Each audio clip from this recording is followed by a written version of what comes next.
Hello YouTubers, this is Gold Standard 0924 coming at you with another video.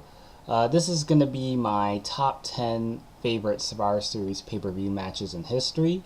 Savar Series is around the corner, so I kind of figured why not do some sort of hype video to get us ready for this one of WWE's biggest pay-per-views. Like I said, I'd be doing maybe like a top 10 favorite Savar Series matches.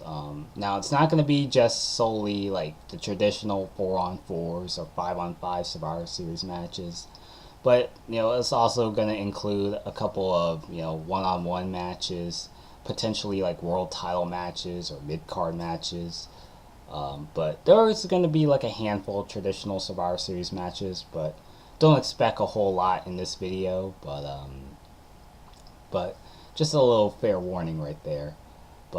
So this video is gonna just me countdowning my top 10 matches, and just basically what my thoughts on them. So without further ado, let's get started. Number 10 is from Savar Series 1997, and this is actually between Kane and Mankind. This match was actually really enjoyable. I think it kind of gets overshadowed because of the Montreal screw job with the world title match between Bret Hart and Shawn Michaels. But Kane versus Mankind is definitely a really underrated encounter. Kane made his debut at Bad Blood when he interfered in that Hell in a Cell match and costing Undertaker the match. And then, Mankind around this time was really changing personas back and forth. With one moment he's Dude Love, and then he's Cactus Jack, and then he's back to being Mankind. And this eventually introduces the three faces of Mick Foley. So Mankind's the babyface going the match, and Kane makes his in-ring debut as far as wrestling goes. So, Kane's been, having this reign of terror, and, eventually, Mankind takes steps up and tries to stop Kane. So it's like I said, a really underrated match. And, you saw some pretty cool spots, like Kane doing a choke slam to Mankind through the announce table, and Mankind doing that running elbow drop from the apron. It wasn't really a long match, but it was pretty enjoyable match while it lasted. So eventually, Kane goes over Mankind when he hits the Tombstone Pile Driver. So this was basically Kane's, first WWF match where he won. So, another match that was just really overshadowed by the you-know-what incident. So, coming in at number 10 is Kane versus Mankind. Number 9 is from Savar Series 2005, and this was actually a best of 7 series for the vacant US title. And this was again with consisting of Chris Benoit and Booker T. So Booker T had turned heel at this point, and him and his wife Charmel were winning matches in very controversial fashions. And Chris Benoit's been kind of suspicious, and then one SmackDown, Booker T turned on Chris Benoit, and eventually turned into the bad guy. So eventually this kind of culminates in this best of 7 series match, and it's kind of really paying homage to the original best of 7 from WCW, where they had to fight for a number 1 contendership for the television title. But unlike there, in the WWE, they're fighting over the US title, which is quite ironic. But nonetheless, just I thought it was pretty good. And, just nice paying homage to some of their past feuds. So I kind of like what WWE did with that part. It's been a while since I watched this match, but I did remember enjoying it. And so I believe Booker T ended up winning this match, or at least the first match of this round. So like I said, a really enjoyable match, and obviously it's forgotten because of the Benoit tragedy. That's coming in at number 9. Number 8 is Bret Hart versus Shawn Michaels. Now, you might be thinking, is this from 1997? And I would answer you, no. Matter of fact, this was actually 5 years prior, and this is one of their original Savar Series encounter from 1992. And Bret Hart going in was the WWE champion, defending his belt against the IC champion Shawn Michaels. So these two guys, it was really Bret Hart versus Shawn Michaels headlining a big pay per view like Savar Series. It's a really definite far cry from the days of the Hulk Hogan's and the King Kong Bundys and even the Ultimate Warriors and a lot of these muscular powerhouse wrestlers. And you go look at Bret Hart and Shawn Michaels, it was like a 180 all of a sudden. So this was really a far cry from those big men wrestling for the world title type of matches. And you have these two young athletes that weren't too muscled up, they weren't jacked. So, and on top of that, Bret Hart was new to the main event scene, winning the WWE title from Ric Flair, and Shawn Michaels also winning the IC title from the British Bulldog. Um, so yeah, it was all coincidence, and it kind of meshes together into like this main event for Survivor Series. So the match really started pretty slow with a couple rest holds, but the match kind of picks up midpoint, and you saw a lot of near falls along the way.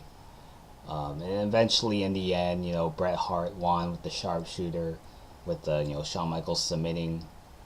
So Bret Hart ended up retaining the WWE title. So yeah, a really fun match, but often gets forgotten because of their infamous Survivor Series 1997 match with the Montreal Screwjob and whatnot. So, but nonetheless, I mean, the 92 match, personally, in my opinion, was a lot enjoyable than the one in 97. Just basically due to the fact that it was given a lot more time, whereas like the match that they had like 5 years later was only lasted like what 10 minutes, but nonetheless, just the 92 match was really enjoyable for me in my opinion. So that comes at number 8. So number 7 is another Bret Hart match, and he takes on Stone Cold Steve Austin from Survivor Series '96. Um, so Bret Hart lost the WF title to Shawn Michaels in that Iron Man match back at WrestleMania 12. So Bret Hart eventually took some time off, and while he was taking time off, Stone Cold won the King of the Ring that year and cut that infamous Austin 316 speech. And then several months pass, and Stone Cold's demanding a challenge to Bret Hart, and Bret Hart eventually accepts and returns to television and wrestling. So it kind of really builds up from there. Um, but I mean, this match, kind of gets, doesn't get talked about as much as their WrestleMania 13 match, which was like an I Quit submission match. Um, so I mean, yeah, I mean, this match was actually, just a very underrated encounter. Um, a lot of, just very technical wrestling driven. Um, just a couple rest holds and, just a couple near falls here and there.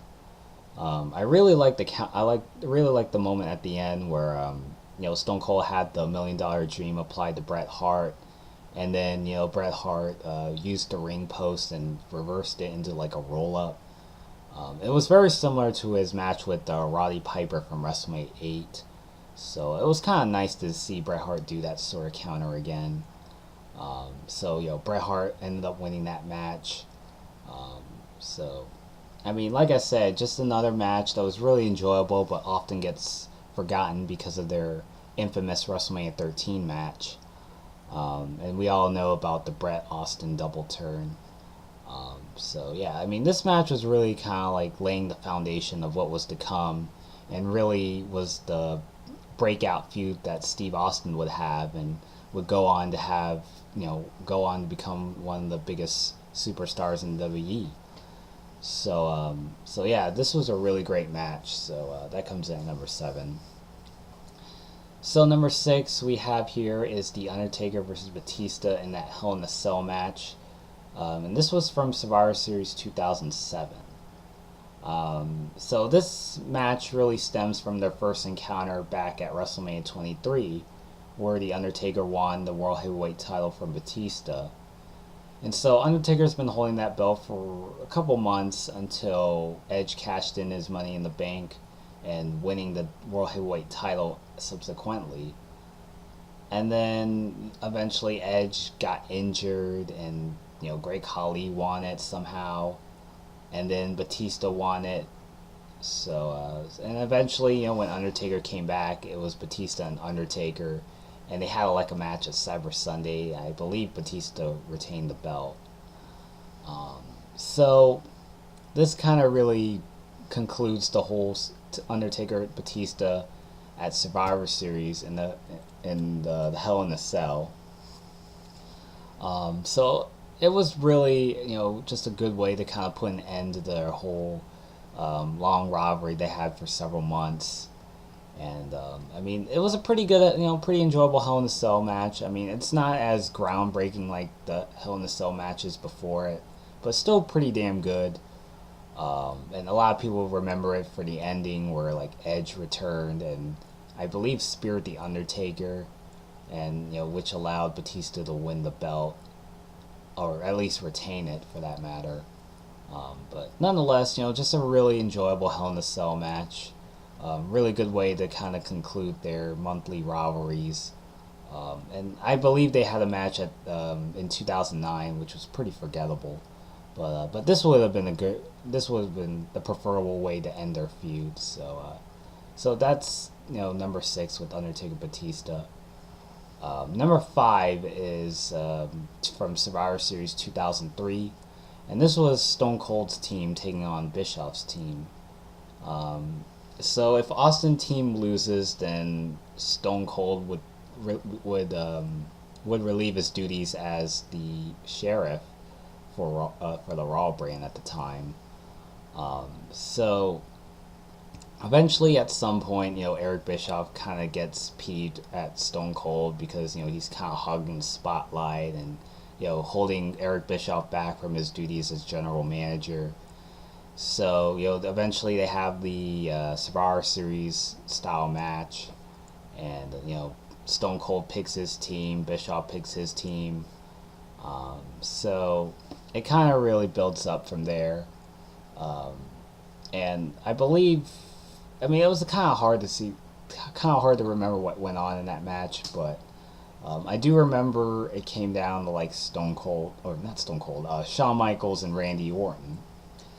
So, they were the last two guys representing their opposing teams. And it looked like Shawn Michaels had the match won, but then Batista came out and powerbombed Shawn Michaels. And, Randy Orton ended up winning the match for his team. So, it was really sad at the time because, Stone Cold wasn't gonna be on WWE TV every week anymore. And they did a little post match aftermath, and Stone Cold ended up leaving for a while. He made a couple appearances here and there, but not as much as he did for like in 2003 and everything before it. So it was really an end of an era of sorts as far as Stone Cold's just as far as Stone Cold goes. So a really enjoyable match. So that comes in at number 5. Number 4. So this is from the 1998 Deadly Games Survivor Series. So there was like a 16-man tournament set up, and this kind of really stems from about a couple months prior, where Stone Cold lost the WWF title in a pretty controversial fashion. And Undertaker and Kane both pinned Austin at the same time, and then Vince McMahon pretty much vacated the WWF title. So eventually they were supposed to have like Undertaker and Kane for the WWF title, and then it ended in no contest.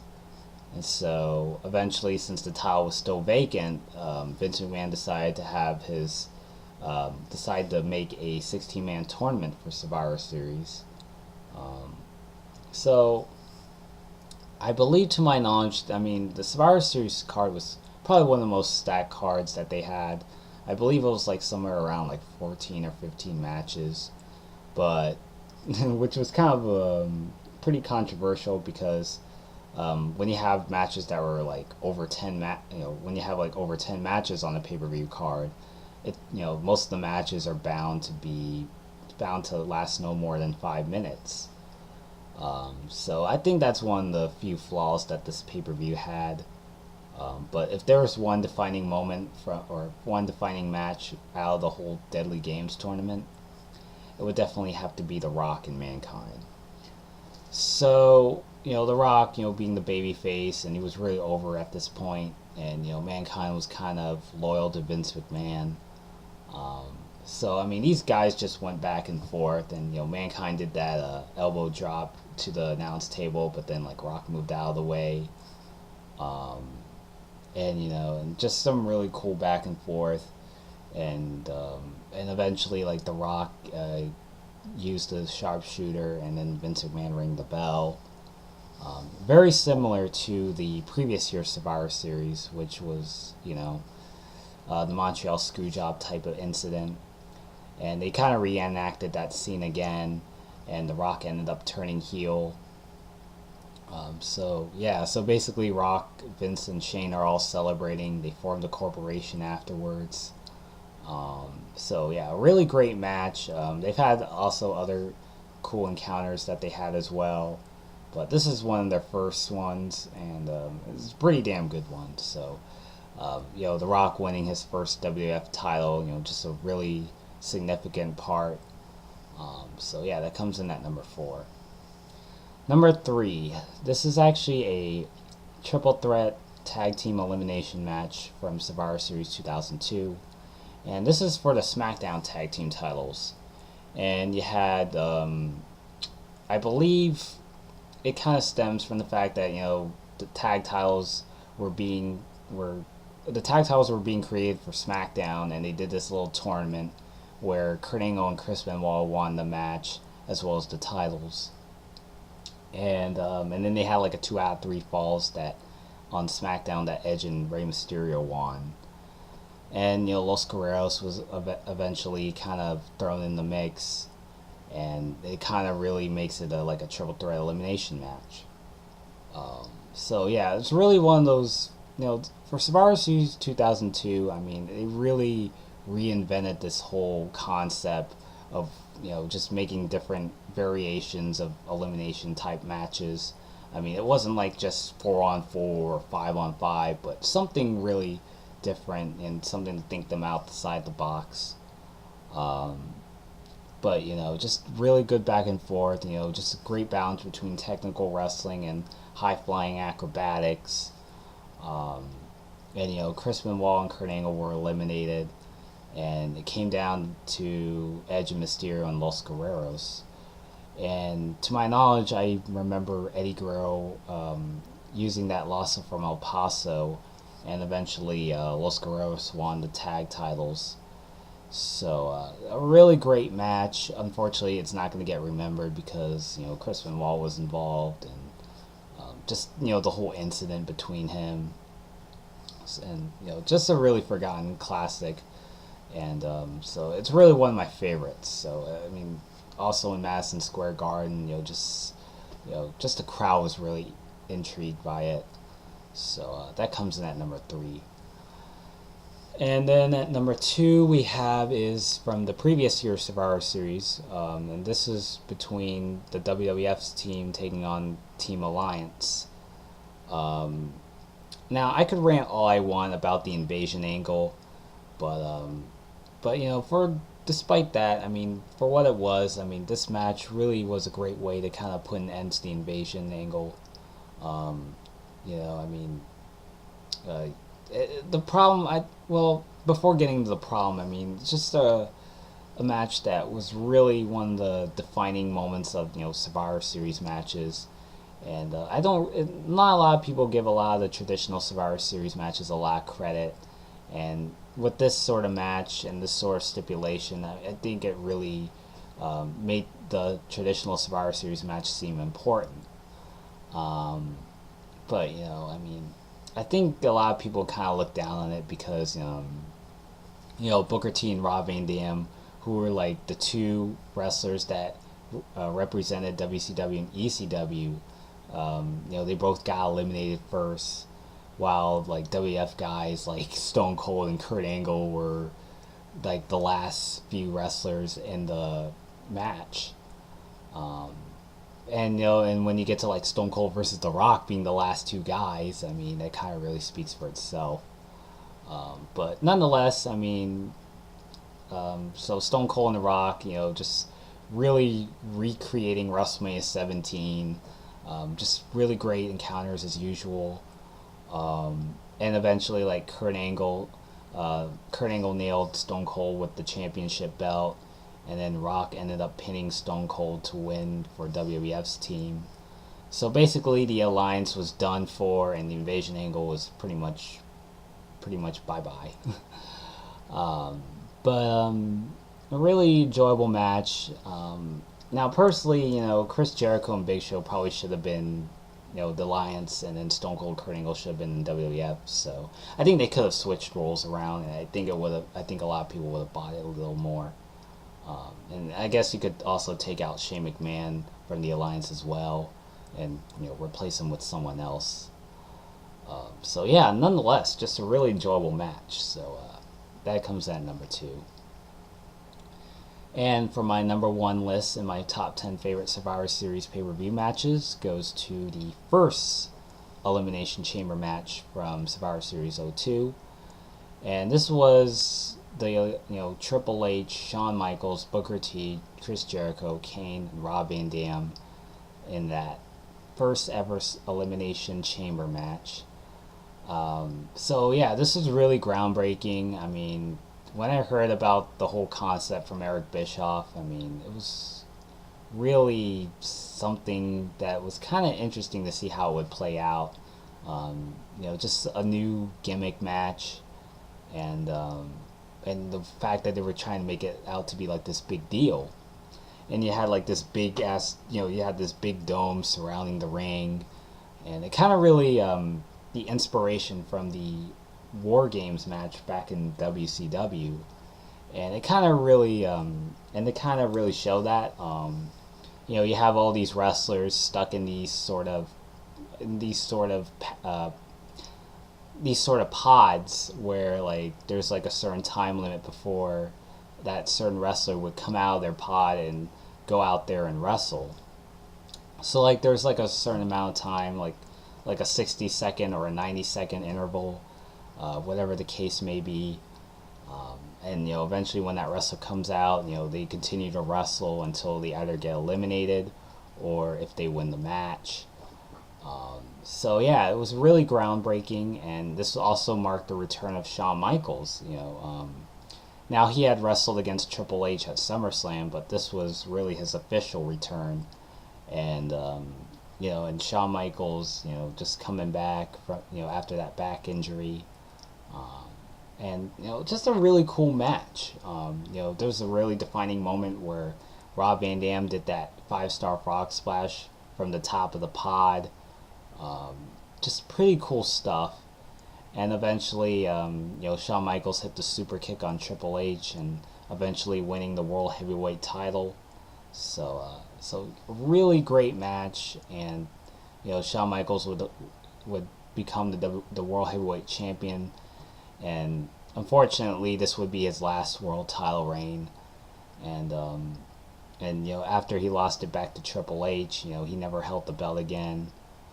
So, nonetheless, I mean, just a really tremendous performance from all these 6 competitors, and just overall just a really enjoyable match. So that comes in at number 1.